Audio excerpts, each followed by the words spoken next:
You are listening to Standards in 10 Minutes from The Standard Show, the podcast that brings you the stories behind the standards with Matthew Childs and Cindy Parakill. Hello, my name is Matthew Childs. And I'm Cindy Parakill. And this Standard in 10 Minutes is ISO 50005, Guidelines for the Phased Implementation of an Energy Management System. Here are 10 things you need to know. Number 1. What the standard is all about. The standard ISO 50005 supports and simplifies the implementation of an energy management system. It provides organisations with a means to develop a practical, low-cost, phased approach to its energy management. And this phased approach is important as it gives organisations the opportunity to achieve a succession of wins and to consistently build upon them, which in turn encourages and motivates a culture of energy management. And so when ready, the organisation may decide to implement the full requirements of ISO 50001, the international standard for energy management systems. Number 2. Why the standard has been developed. It has never been more important for organizations to take climate action and reduce their carbon emissions. And small and medium-sized organizations, in particular, require clear guidance and metrics to take the first step on their net zero journeys and to help meet the 2050 targets.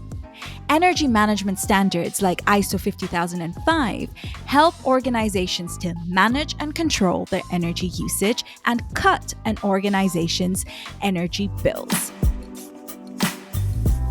Number 3. What's meant by the term energy management system? Energy management takes a systematic approach to the control, use and consumption of energy in an organisation. The way it works is simple. First, an organisation sets its targets for energy reduction. These are subsequently measured, monitored and evaluated for performance improvement. And then second, a management review process ensures that the targets are met, any issues are dealt with, and there is shown to be continual improvement over time. Doing this well in a structured manner over time has been demonstrated to save energy, costs and greenhouse gas emissions. Number 4. Who the standard is for. No matter what the size of the organization or the industry in which they operate, the benefits of energy management are tangible and real. However, the standard is intended to support small to medium-sized organizations in particular to develop an energy management system. ISO 50005 provides a practical and hands-on phased approach for organizations that would like to use internal resources to achieve energy performance improvements. By identifying different levels of maturity across 12 defined elements, such as leadership, resources, and targets, this approach encourages and motivates a culture of energy management. Number 5. The role of maturity models. Maturity models are used to help organisations assess the effectiveness of their current processes against desired outcomes, enabling them to follow a systematic approach to achieve improved performance. This process is also sometimes referred to as gap analysis. There are 4 levels of maturity in ISO 50005. Level 1 is about enabling energy management, with an informal energy policy in place. Level 2 is about enhancing energy management, with an energy policy established. Level 3 is about an emerging energy management system, with the energy policy including a commitment to continual improvement. And Level 4 is about an established energy management system, with the policy being reviewed regularly alongside organisational strategy. Organisations are encouraged to undertake an initial self-assessment to set their goals. They may choose to go straight to a higher level of maturity. This provides flexibility in the starting point and timescales on the journey to a full energy management system. Number 6. How the standard benefits an organisation. Implementing an energy management system in an organization can be a challenge, as organizations may have limited resources such as knowledge and time availability. The standard ISO 50005 provides a clear and guided pathway to saving energy, money, and carbon.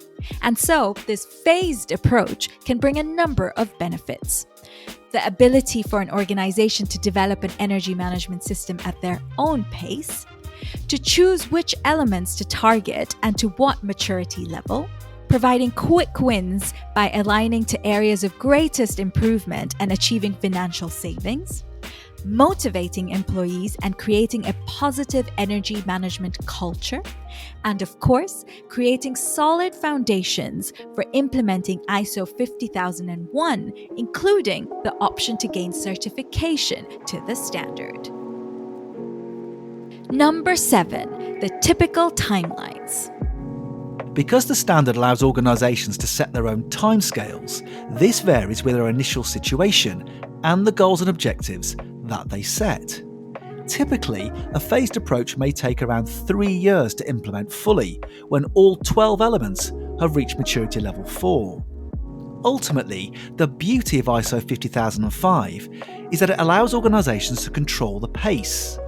The best way for an organisation to get started is to do a self-assessment by looking at each of the 12 elements in the standard and establish which maturity level they think they are at.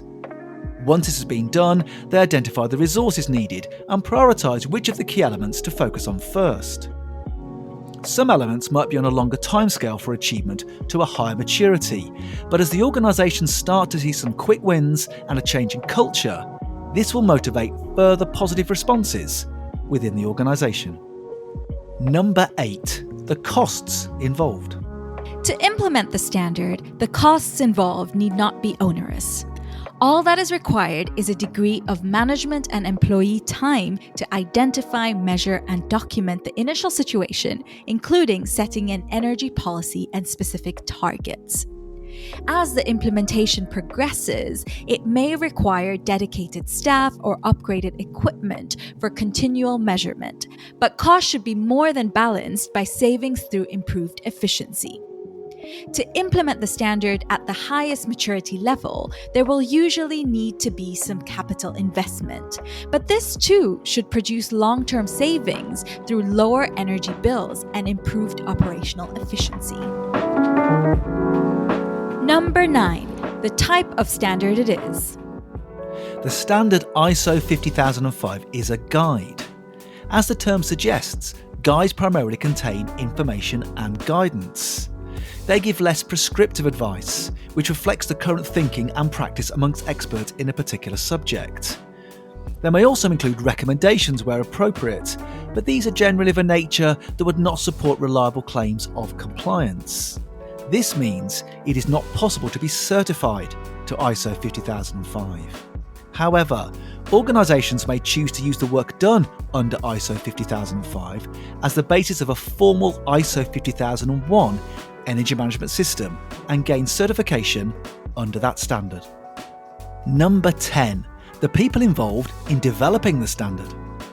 ISO standards are developed in what are known as technical committees, or TCs, and there are currently more than 250 ISO TCs working on all sorts of standards, from soaps to spacecraft, from solar energy to the safety of toys. The standard ISO 50005 was developed by ISO TC 301, the technical committee responsible for standardization in the field of energy management and energy savings. Though its members are national standards bodies, the people sitting around the table in a TC are representatives from businesses, governments, and other public agencies, trade associations, academia, and other key stakeholders. This diversity of stakeholder involvement is critical. It ensures that there is a broad-based, open and balanced representation in the standards development process, and that all views and perspectives are heard. So, there you have it. A standard in 10 minutes. ISO 50005. Guidelines for the phased implementation of an energy management system. You have been listening to Standards in 10 Minutes from The Standard Show. Subscribe to us now, wherever you get your podcasts. You just heard a Stripped Media production.